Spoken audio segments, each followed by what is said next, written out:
La Biblia también nos da muchos títulos. La Biblia nos da muchos títulos a aquellos que hemos sido redimidos por Cristo. De haber pasado de las tinieblas a la luz admirable, nos dio títulos como hijos de Dios, como siervos, como discípulos, como real sacerdocio, como nación santa. Y todas esas expectativas que la Biblia nos llama, se tienen que llenar. Esos nombres no nos fueron dados simplemente por tener nombres bonitos. Cada uno de esos títulos que la Biblia nos da, demanda que nosotros las llenemos. Demanda que el creyente viva conforme a ese llamado. Y no lo hacemos por el reconocimiento, por los aplausos. Lo hacemos porque eso es lo que está escrito en la Biblia que nosotros tenemos que hacer. Si usted va a un lugar a pedir trabajo y usted dice que es un chef profesional, que usted sabe cocinar toda la comida que hay, ¿usted cree que no lo van a poner a prueba? ¿O cree que Dios solo lo van a poner en una cocina y le va a decir, prepárese esto y esto y esto? No, usted tiene que ser puesto a prueba para ver si realmente usted está llenando las expectativas. Al final este piloto recibió muchos reconocimientos humanos, pero la Biblia dice en Santiago capítulo 1 versículo 12, bienaventurado el varón que soporta la tentación, porque cuando haya resistido la prueba, recibirá la corona de vida. Cada uno de nosotros como cristianos nos enfrentamos como un piloto a muchas situaciones difíciles que van a venir, a momentos difíciles, a malas noticias.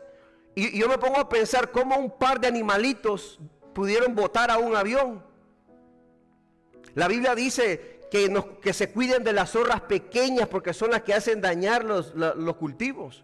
A veces una decisión, por pequeña que parezca, puede llevarnos a nosotros a grandes consecuencias. Pero ya la palabra de Dios, como nos dice que somos hijos de Dios, como nos da todos estos títulos, estas expectativas que hay de nosotros, ya nosotros, hermanos, estamos capacitados por la palabra para enfrentar lo que sea. Y también este asunto es de vida o muerte. Tanto nosotros como para los demás. Usted sabe la responsabilidad que hay en un pastor o en un predicador. No es solamente de pararse aquí y leer un texto y darle una interpretación. Un pastor o un predicador puede llevar a una congregación a la condenación eterna si predica una herejía, si predica algo que no es verdad. Cada uno de nosotros también nos enfrentamos a tantas cosas y solo vamos a poder vencer si nosotros realmente estamos cumpliendo lo que la palabra espera de nosotros. Pablo en la epístola a Filemón dice que resalta las expectativas que Pablo tenía de Filemón. Dios tiene expectativas de todos nosotros. Vea cómo en la Trinidad Dios el Padre tenía una expectativa de que Jesucristo el Hijo iba a llenar las expectativas de las profecías que ya estaban escritas en el Antiguo Testamento de él.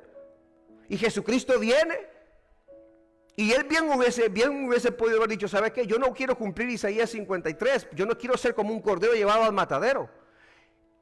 En el momento de ahí, si Jesucristo hubiera querido, llama a las huestes del cielo, como le dice a Pilato, y ahí Jesucristo no se deja morir, él destruye a todos. Pero ya había una expectativa de un plan de redención que estaba escrito que tenía que pasar por ahí. Dios tiene expectativas de nosotros como pastores, como líderes. Y las expectativas son que guiemos al pueblo, que lo cuidemos, que los ayudemos a crecer ministerialmente, que los alimentemos espiritualmente y que también los corrijamos cuando se equivocan. ¿Usted sabe cuántos pastores hoy en día no están haciendo el trabajo para el cual han sido llamados? Muchos los alimentan y todo, pero hay muchos pastores que nunca le dan la oportunidad a sus miembros de crecer. Hay muchos pastores que nunca le dan esa confianza a sus miembros de darles un liderazgo. Hay muchos pastores que los alimentan nada más, digamos espiritualmente, les predican la palabra, pero a la hora de corregirlo lo piensan dos veces y dicen, no lo voy a corregir porque ya no me van a querer igual. Pero eso es un problema. Aquel padre que no corrige a sus hijos es porque no los ama. Un día venía platicando con mi hijo Mateo. Y yo le venía diciendo cómo a mí me corregían cuando estaba pequeño. Y él dice, cuando yo sea papá, mis hijos nunca los voy a corregir, me dijo. Nunca. Le digo, pero aunque estén haciendo algo malo, no los vas a corregir. No, me dijo, no. Entonces vas a ser un mal papá. Porque la Biblia dice que Dios a quien ama lo disciplina. Si tú no lo disciplinas, aunque ellos estén agarrando caminos equivocados, le decía yo, vas a dejar. Y muchos hoy en día, hermano, muchos padres que nunca corrigieron a sus hijos, esos hijos se convirtieron en ladrones, en asesinos, en gente que está presa, porque sus papás nunca lo corrigieron. Y hubo otros que se pasaron, ¿verdad? Se pasaron, que corrigieron demasiado y causaron un daño. Pero como padres tenemos que tener ese balance de amar a nuestros hijos, expresarles nuestro cariño, pero también de corregirlos cuando es tiempo de corregirlos. ¿Cómo sabe un pastor qué trabajo, cuál es el llamado, qué es lo que tiene que hacer? Tiene que venir a la palabra a leer. No es de que un pastor dice, Dios mío, ¿qué voy a hacer? ¿Cuál es mi trabajo como pastor? ¿Qué voy a hacer? No tengo ninguna instrucción. ¿Cómo no? La instrucción está en la palabra. Ahí en la palabra dice el carácter, dice las funciones y todo lo que el pastor tiene que hacer. Ahora, nosotros como pastores también tenemos expectativas del pueblo. Tenemos expectativas de que cada uno de ustedes, como miembros de esta casa, simplemente llene las expectativas de lo que ella dice en la Biblia que usted tiene que hacer. Hermanos, cuando un pueblo tiene una identidad definida de un hijo de Dios, cuando una oveja, cuando un miembro de una iglesia lee su palabra, ora, está consagrado y está simplemente obedeciendo lo que la Biblia ya dice, sus líderes no tendrían por qué estarle repitiendo las cosas. Si la Biblia dice que no hay que dejar de congregarse, la Biblia lo dice. Uno no tendría que estar, hermano, ¿por qué no está viniendo? Hermano, venga, hermano, haga esto. La Biblia dice que somos hijos de Dios. O sea, Dios es nuestro Padre Celestial y cada hijo está llamado a velar, a cuidar, a proteger los bienes de su Padre. Entonces, cuando yo tengo esa identidad definida que yo soy un hijo de Dios, yo me voy a preocupar por la salud espiritual de la iglesia como miembro también. Yo me voy a preocupar para que la presencia del Espíritu Santo se mueva, como consagrándome, comenzando por yo mismo, consagrándome, orando, buscando de Dios. Yo voy a dar el ejemplo para ser un ejemplo a los demás. Yo me voy a poner por ejemplo. Cualquier cosa que vea que algún niño está brincando en una banca o está rompiendo algo, usted le va a decir, muchachos, hey, no haga esto, esta es la casa de Dios. Cuando usted ve a un niño que anda corriendo de un lado para otro, usted le puede decir, hey, siéntate por favor, esto es la casa de Dios. Pero si usted solo deja que los pastores, el diácono o los sugieres le llamen la atención, todos van a crecer pensando de que los malos de la película somos nosotros. Cuando todos estamos llamados a velar por este lugar, a trabajar en conjunto. La Biblia nos llama que somos siervos de Dios. Un siervo solo se le pide que sirva con pasión, con amor, con entrega. No obligado, no a la fuerza. Un miembro no tiene que estar esperando que el pastor le diga cómo tiene que hacer su trabajo, si ya lo sabe. Un miembro le tiene que saber que él es un siervo delante de Dios y que primero él le sirve a Cristo, el dueño de la iglesia, y después sirve en una iglesia local. No había que esperar para decirle, mire, usted quiere servir, usted quiere hacerlo, usted quiere hacer tal cosa. Cada uno de nosotros debería estar convencido por la palabra de que tenemos que servir. La Biblia nos llama real sacerdocio, que eran los mediadores entre Dios y el hombre. Yo sé que soy un real sacerdote para Cristo, para Dios. Y yo sé que tengo que ser un mediador, tengo que llevar a otros a Cristo. No es trabajo solo de los líderes de evangelismo, no es trabajo solo de los pastores o del cuerpo oficial. Yo, sabiendo que soy un real sacerdote para Jesús, tengo que ser un mediador entre Dios y los demás, a acercarlos, a llevarlos a Cristo. Pero cuando la iglesia o el cuerpo de Cristo simplemente llega y se sienta y no tiene una profundidad en la palabra, no lee su palabra, nunca va a saber entonces cuáles son realmente su asignación. Y es bueno, a mí en lo personal me gusta reconocer el trabajo de los demás, pero en algún momento se me va a escapar o se me va a ir. Pero usted se imagina que en su trabajo usted lo mandan a pintar, a trabajar y le pagan su día, porque usted es un empleado de su jefe. Usted no va a esperar que su empleado le esté diciendo, wow, bravo, gracias porque estás pintando.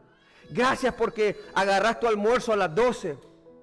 Gracias porque llegas a tiempo y te vas cuando te tienes que ir. Gracias porque lavaste las brochas, las herramientas antes de irte. El jefe no le va a decir eso porque el jefe tiene una expectativa de que usted tiene que hacer ese trabajo, que usted ya lo sabe. Nosotros le servimos al dueño de la iglesia, que es Jesucristo. Él es el que nos paga. Entonces, todo lo que nosotros hagamos como siervos de Él, tenemos que hacerlo todo con excelencia porque a Él le servimos. Y aunque el hombre, el líder humano, nunca nos reconozca, pero sabemos que en el cielo vamos a tener un galardón grande. Como hijos de Dios somos llamados buenos y fieles. Y dice, y somos promovidos cuando hacemos lo que se nos pide. Vea lo que dice Mateo capítulo 25, versículo 21. Mateo 25, 21.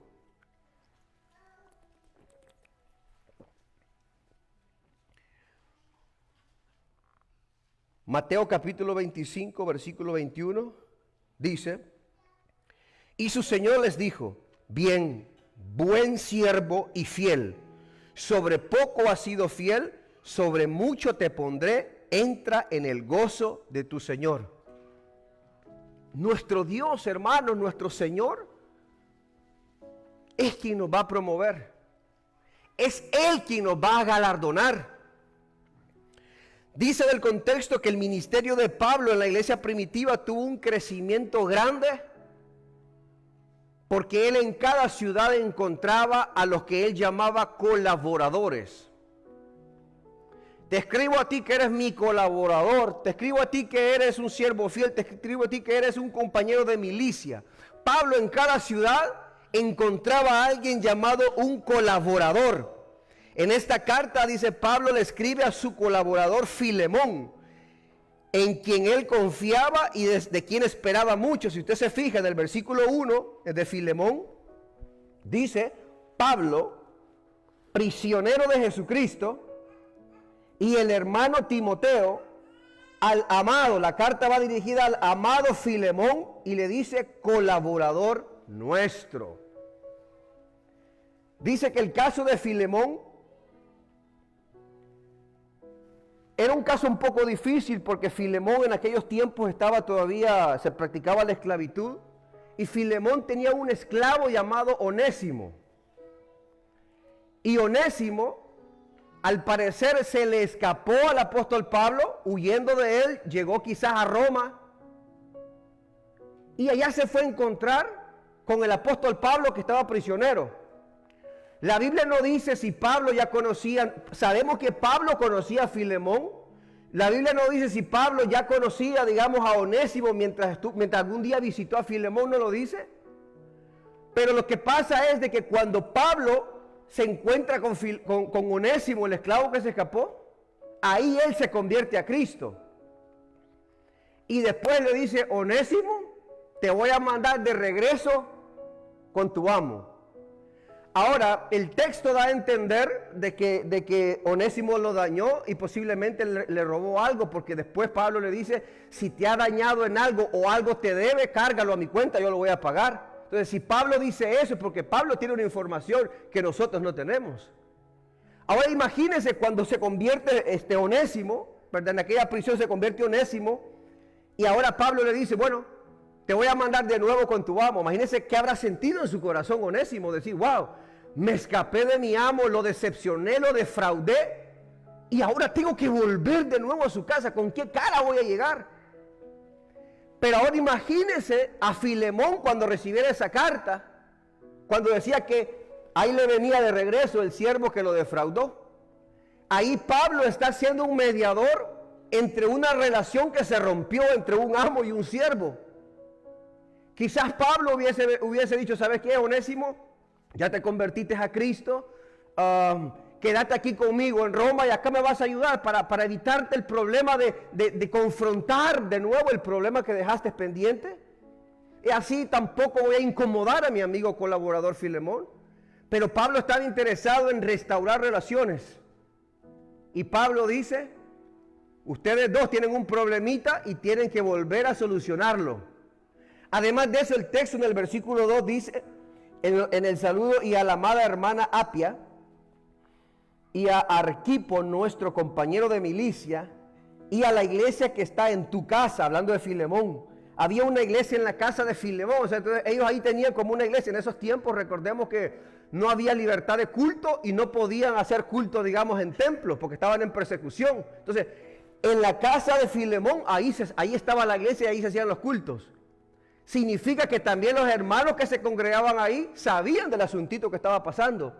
Por eso Pablo los manda de regreso para restaurarlos a ellos dos y darles una lección de reconciliación, tanto a Onésimo y a Filemón como a la iglesia que ahí se congregaba, de que cuando entre una parte 1 y una parte 2 hay un problema, tiene que haber una reconciliación.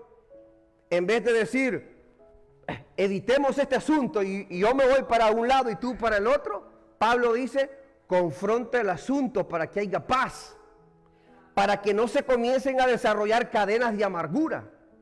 ¿A usted nunca le ha pasado que en los tiempos de antes tal vez usted tuvo un problema con alguien y cada quien se evadía? ¿Verdad? Cada quien se evadía. A mí me pasó cuando estaba en El Salvador. Me había peleado con un muchacho y nos habíamos maltratado. Y yo cada vez que venía, digamos, bajando así en una bajada, iba para un lugar y veía que él venía de allá para acá, me iba por otro camino. Pero siempre nos íbamos a encontrar en algún lugar. Por más de que usted trate de evadir a una persona, siempre se lo va a encontrar en algún lugar. Por eso es mejor quitarse, pasar ese mal momento, tal vez que sea mínimo, y hablar y reconciliarse para que los dos no tengan cadenas en el alma y puedan ser realmente libres. Entonces, si usted es una persona que todavía no ha querido confrontar a personas en el pasado que usted sabe que se tiene que reconciliar para poder hacer la paz, hágalo. Si usted tiene que pedir perdón a alguien, hágalo. Si usted tiene si alguien lo quiere pedirle perdón a usted y usted no ha querido y se da la oportunidad, hágalo para que esas cadenas puedan ser rotas y usted pueda ser libre. Y aquí nos da un ejemplo acerca del ministerio de la reconciliación de Jesucristo.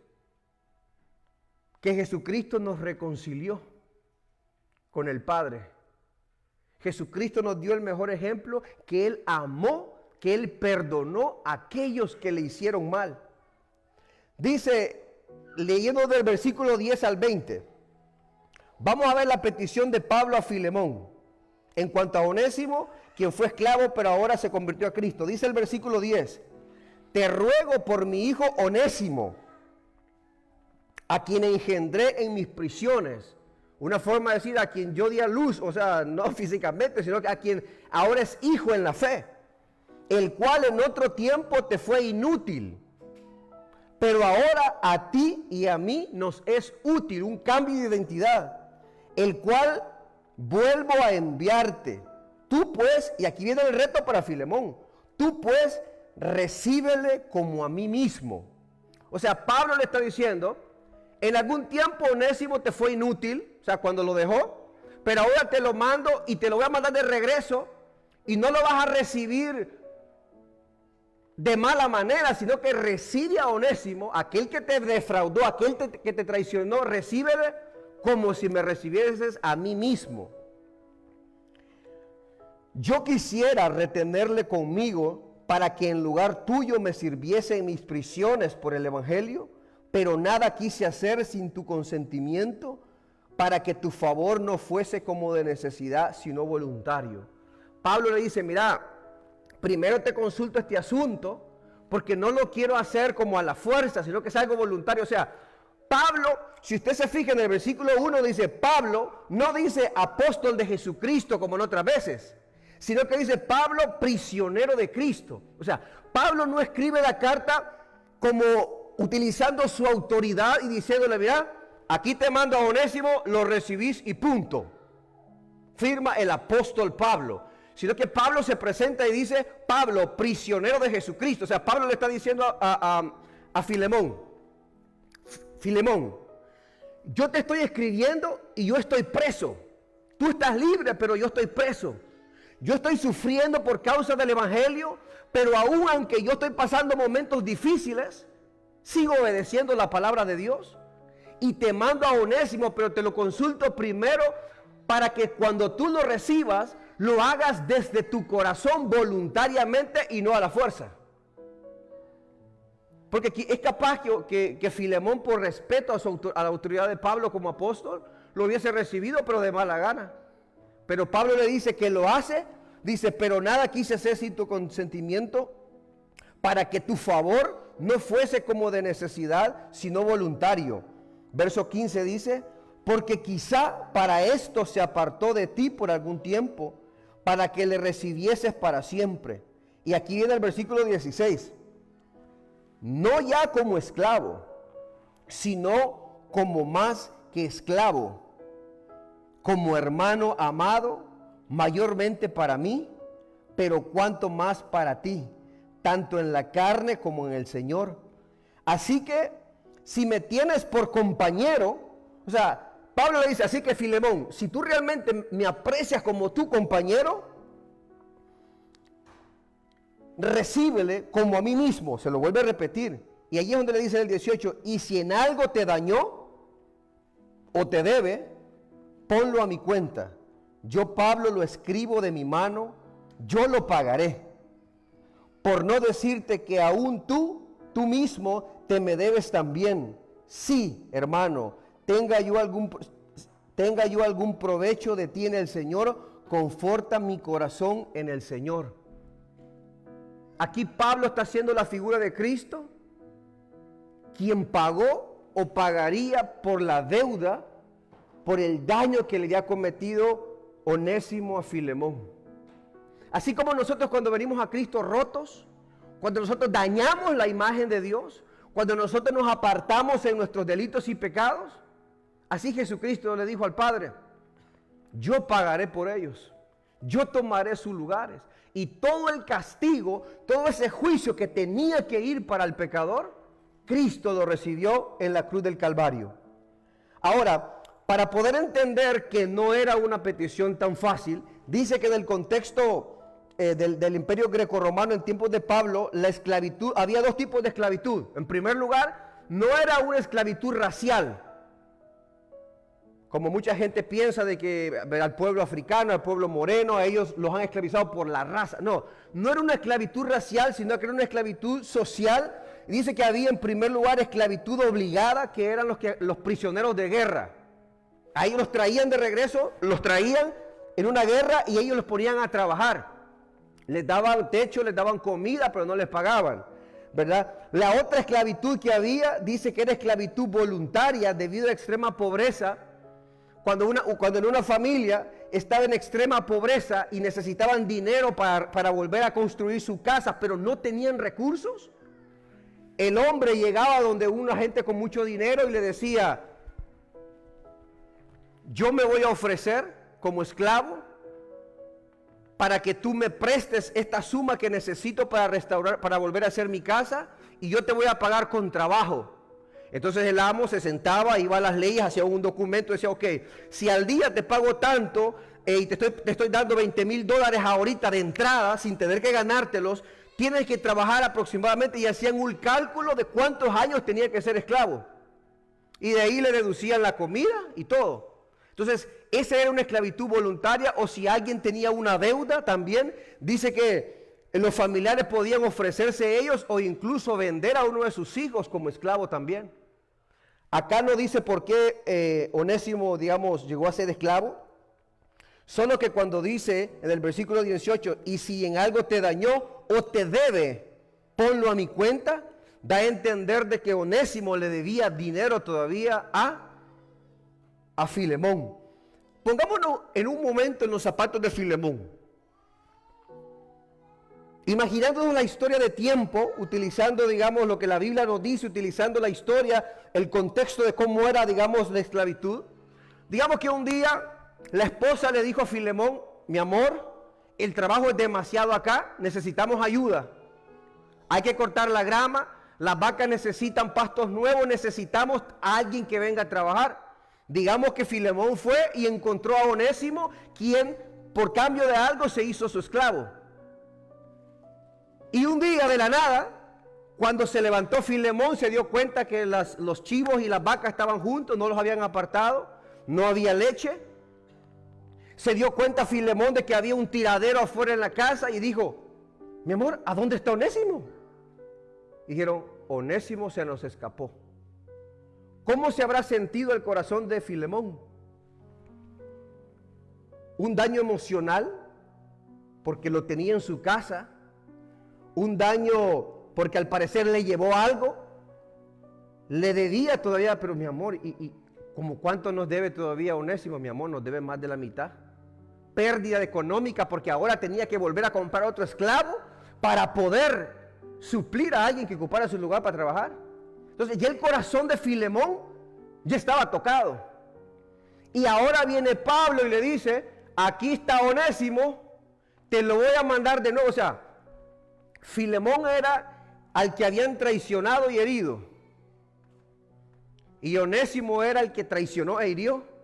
Y ahora le dicen a Filemón que aquel que te hirió le abra las puertas de nuevo en tu casa. Y no solamente que lo recibas de nuevo, sino que recíbelo, dice Pablo, como que si fuese yo, con atención, con respeto, con amor. Y no solamente eso, sino que le dice: ahora recíbelo ya no como esclavo. O sea, ahora ya no lo puedes obligar a hacer cosas, porque ahora ya no es un esclavo tuyo, ahora ya está libre. Y ahora recíbelo como un hermano en Cristo Jesús. ¿Cómo se sintiera usted si le pasara a usted? Si alguien le dijera: ¿será que me prestas $20,000? Ok, aquí está. Y le dice: yo voy a trabajar con usted hasta que lo pague, aquí está. Y un día no le ha pagado todavía y se escapa y le debe. Y después el pastor le dice: hermano, el hermanito Chuy que le robó se convirtió a Cristo y se lo voy a mandar de nuevo. Y abre las puertas de su casa y trátelo como a mí. Había ahí que pedir perdón, había ahí que humillarse tanto de un lado como el otro. Eso es lo que Dios quiere de nosotros, que nosotros nos humillemos. Que cuando hemos ofendido, que nosotros pidamos perdón. Que cuando nos han ofendido y nos piden perdón, que también nosotros iniciemos un proceso de restauración. Mucha gente dice: no, es que si me perdonaste tienes que olvidar. Pero las cosas no son así de fáciles. Hay un proceso. Pero las dos partes tienen que estar de acuerdo, más el que fue herido, a darle parte, a darle principio a la restauración de algo. Versículo 15 dice: porque quizás para esto se apartó de ti por algún tiempo, para que le recibieses para siempre, ya no como esclavo, sino más que esclavo, como hermano, y no solo como un hermano cualquiera, como hermano amado. Mayormente para mí, Pablo dice: yo ahora lo amo en Cristo, cuanto más para ti, tanto en la carne como en el Señor. Dice en la carne, ¿por qué? Porque ellos tenían la iglesia ahí. Dice en la carne como en el Señor. O sea, en la carne significa en la vida cotidiana. Y cuando termine la faena, en el momentito de sacar las sillas para poder hacer el culto también. Cuando dice: y también en el Señor. Ahora, ¿a qué está apelando Pablo a Filemón? Pablo ya tiene una perspectiva, una expectativa de que Filemón está verdaderamente maduro en la fe como para que pueda hacer eso. Porque si Pablo hubiese sabido que Filemón estaba medio convertido, que estaba más en la carne que en el espíritu, al Pablo enviarle a Onésimo lo ponía en peligro. Porque dice que según las leyes romanas, alguien que se escapaba, digamos que alguien que se huía de un amo, las leyes romanas daban permiso de que lo azotaran, que le multiplicaran el castigo económico. O sea, si me debías 5 años más para pagar tu deuda, ahora vas a dar 10 años más. E incluso dice que las leyes romanas aprobaban en casos extremos que un amo pudiera matar al esclavo porque lo traicionó. Entonces Pablo al apelar a esto, Pablo lo hace porque Pablo como líder sabe de que Filemón está lleno del Espíritu Santo, que cuando vea y entrar por la puerta a Onésimo con la cartita en la mano, Pablo lo reciba con un abrazo. Pablo no le pide algo a Filemón desde su autoridad, sino porque Pablo tiene una expectativa y Pablo apela a la nueva identidad que ahora Filemón tiene en Cristo. ¿Sabe por qué? Dice que el significado griego de Filemón, dice que proviene de la raíz fileos y dice que significa amar, tener afecto, mostrar cariño o amistad. Filemón, el significado de Filemón significa el que ama, el afectuoso, el amable o el cariñoso.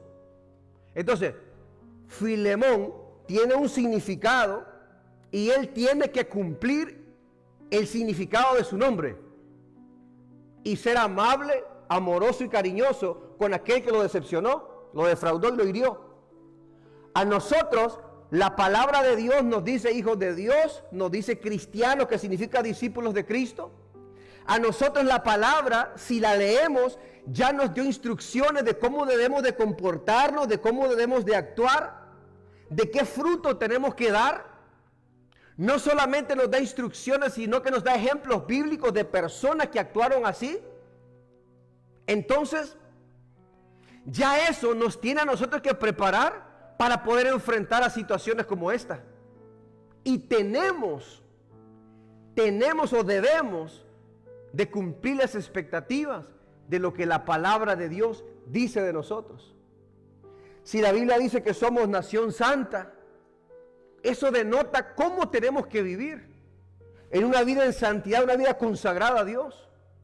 Si somos pueblo adquirido, debemos de saber que ahora nosotros, aunque tal vez no tengamos una familia terrenal que nos guarde y nos proteja, pero ahora nosotros somos hijos de Dios y ahora Él nos adquirió, ya le servimos a Él y ahora tenemos a un Dios que nos protege y nos guarda.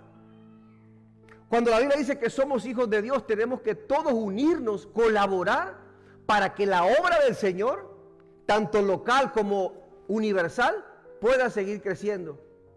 Cada vez de que usted y yo salimos de este lugar, de este edificio, y salimos por ese parqueo, somos cartas abiertas y somos embajadores de Cristo.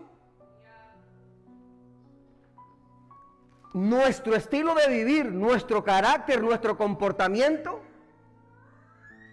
es la carta de presentación del Evangelio. Si usted da mal testimonio, usted va a ser de tropiezo para que los demás vengan a Cristo. Si usted y yo damos un buen testimonio, la gente va a querer venir al Evangelio porque va a decir, wow, tú eras de esta manera y ahora tú viniste a Cristo y te convertiste. Yo quiero lo que tú has experimentado y lo que te ha cambiado. La obediencia cristiana y madura no nace de una imposición, sino dice del amor a Dios y de la convicción de la palabra. Cuando nosotros como pastores, como predicadores decimos, hermano, lean su Biblia, no se lo decimos desde la autoridad, se lo decimos apelando a que asumimos que usted como hijo de Dios lee su palabra. Cuando le pedimos que ore, que sirva, que lleve un privilegio, nosotros asumimos, tenemos una expectativa como pastores, como líderes, de que usted tiene definido que es un siervo de Jesucristo y lo va a hacer y no es por obligación. Ahora aquí vamos a aprender de algunas características de Filemón. Y la primera la describe Pablo en el versículo 1. Le dice Pablo, prisionero de Jesucristo, al hermano Timoteo y al amado Filemón, dice colaborador nuestro. Dice que el significado de la palabra colaborador significa compañero de trabajo, el que trabaja junto a otro, socio en una misma misión. Ser colaborador en Cristo no habla solo de ayudar, sino de participar activamente en la obra de Dios bajo la autoridad de Cristo. Hermano, ustedes son nuestros colaboradores. Significa que ustedes y yo tenemos que trabajar como un equipo. El cuerpo pastoral y los miembros tienen que trabajar en colaboración. O sea que si yo estoy ocupado, atareado, yo le digo, hermano, me ayuda a traer eso para acá, por favor. Hermano, ¿será que usted me hace el favor? Y mire, para ir nos puede barrer, puede hacer esto y esto y esto. Usted tiene dos opciones. O usted es un colaborador y usted ayuda. O dice, no, que lo haga otro. Yo ya hice algo, que lo haga otro. Y ahí viene el problema cuando la identidad de colaboradores de Cristo se distorsiona y en vez de ayudar, estancamos, estorbamos o no queremos colaborar. Cuando uno dice, mire, vamos a ayunar para esto, vamos a hacer esto, vamos a tener este servicio, vamos a hacer esto y esto y esto, uno tiene la expectativa de que el pueblo lo va a hacer porque va a colaborar. Porque la gente va a llegar a colaborar no para que la gente diga, oh, wow, esa iglesia enciende una luz, gloria a Dios. ¿Cómo ese pueblo, verdad, hacen ver bien a los pastores? No, es para que la gente exalte al nombre de Jesucristo. ¿Por qué? Porque la gente va a decir, wow, esa iglesia es diferente. Esa iglesia hace las cosas diferentes y se ve que tienen esa pasión por el Señor. Tenemos que pedirle a Dios que nos ayude. Voy a hacer esta pausa hasta aquí. Para que nos ayude a ser colaboradores. Para cerrar sobre este punto de colaboradores, leamos Hebreos 13, 17. Así concluyo con esta primera característica de Filemón, que es ser colaborador. Hebreos 13, 17. Hay una palabra ahí que cuando entendemos en el original lo que significa o los otros usos, nos va a ayudar a ver las cosas diferentes. Hebreos 13, 17 dice, obedecer a vuestros pastores y sujetaos a ellos, porque ellos velan por vuestras almas, como quienes han de dar cuenta, para que lo hagan con alegría y no quejándose, porque esto no es provechoso. Aquí menciona las expectativas de un miembro para su pastor. En primer lugar dice, porque ellos velan por vuestras almas. Hay muchos miembros que dicen, bueno, mi expectativa de mi pastor es que ellos tienen que velar por mi alma. Por eso que cuando están en problemas, pastor, ore por mí, ayune por mí porque estoy en problemas. Ese es su trabajo como pastor, tiene que velar por mi alma. O por ejemplo, a la parte donde dice que ellos han de rendir cuenta, dice, pastor, usted tiene que prepararse bastante porque usted va a rendir cuentas de cómo me ha tratado a mí. Y le ponen esa presión al pastor. O hágalo todo lo que haga, hágalo con alegría sin quejarse. O sea, aunque yo me porte mal, pastor, usted no se tiene que quejar de mí, porque es su trabajo. Pero vea cómo el texto no comienza exhortando al pastor, comienza diciéndole al pueblo cómo tiene que trabajar. Y el texto comienza diciendo, obedecer a vuestros pastores y sujetaos a ellos. Dice que la palabra obedecer en griego es peizo, que significa ser persuadido, confiar, seguir, tener fe y confianza en alguien, no es una fe ciega. Y acá la palabra sujetarse es la palabra griega hupeiko, que significa rendirse, someterse voluntariamente, ceder o cooperar. Por eso cuando la leemos, digamos, con todas estas aplicaciones, diría, sean persuadidos o confíen y cooperen con sus pastores. Es lo que el texto está diciendo. No es que se sujeten, ¿verdad?, porque uno quiere tener autoridad de la gente, sino que significa obedezcan a su llamado, obedezcan la instrucción que los da y sean colaboradores, cooperen también con ellos. Cuando nosotros como iglesia sigamos siendo fuertes en ese lazo de ser colaboradores en el evangelio, y no solamente colaboradores en el área ministerial, sino colaboradores en los otros asuntos, como Pablo le dijo a Filemón, que lo hiciera en la carne como también en el Señor. Cuando nuestro hermano está pasando por un momento de necesidad, yo soy un colaborador, yo vengo y le ayudo también. Cuando usted ve que su hermano se está debilitando, se está cayendo, está haciendo, ya no viene frecuentemente a la iglesia, usted también es un colaborador y usted va y lo busca o le llama o lo manda un mensaje. ¿Para qué? Para que así colabora también con el cuerpo pastoral, para que el trabajo no sea simplemente de nosotros, sino que todos trabajemos. Recuerden que la iglesia es comparada como el cuerpo de Cristo y cada miembro es comparado como un órgano en particular. Nuestro cuerpo funciona con muchos órganos, pero cada órgano trabaja en colaboración con otros para beneficio del dueño, que soy yo. Si a usted le pica la espalda, pues su mano ya sabe que tiene que colaborar y le hace así. Pero imagine que usted le pica la espalda y su mano derecha se pone rebelde y comienza a rascarse la nariz. Ya no están colaborando para el mismo dueño. A eso quiere decir, esto es la palabra de ser colaborador, de ayudarse mutuamente los unos con los otros. Pongámonos de pie. Hoy tenemos la Santa Cena. Oremos. Padre, te damos gracias en esta hora por tu palabra. Gracias, Padre bendito, por tu palabra que nos ha instruido, Señor.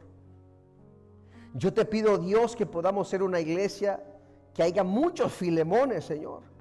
Muchos cristianos, creyentes, hombres y mujeres, con esa misma identidad de Filemón, Señor, que sean colaboradores, Padre amado. Que podamos cada día, Dios eterno, seguir creciendo en unidad los unos a los otros. Padre, yo te pido por cada miembro, Señor amado, de esta casa, de que podamos tener nuestra identidad marcada, Señor. Que no necesitemos, Padre, que nos estén rogando para servir. Que no necesitemos que nos estén llamando la atención a cada rato, Señor. Que no necesitemos, Padre Santo, que nos estén diciendo qué hacer y qué no hacer.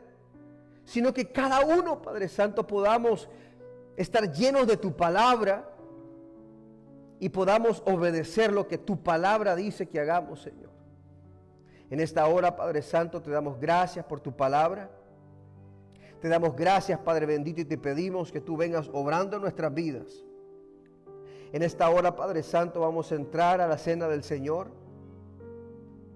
Yo te pido por cada hermano, Señor bendito, que tú en esta hora vengas fortaleciendo su corazón, Señor. Quizás hay muchos, Padre amado, como Filemón, a quienes los traicionaron, los decepcionaron, los hirieron. Te pido que sane su corazón, Padre amado. O habrán otros como Onésimo, Padre amado, que fueron ellos los que causaron mal. También te pido, Padre Santo, que tú los ayudes y que tú los fortalezcas, Padre amado, para poder restaurar todo tipo de relación entre el prójimo, Padre Santo, para poder estar cada día cuentas contigo, Señor. Tu palabra dice que si no perdonamos a los demás sus ofensas, tú tampoco no nos vas a perdonar. Padre, te lo pedimos en el nombre de Jesús. Nos despedimos de las redes sociales y nos veremos hasta la próxima. Bendiciones.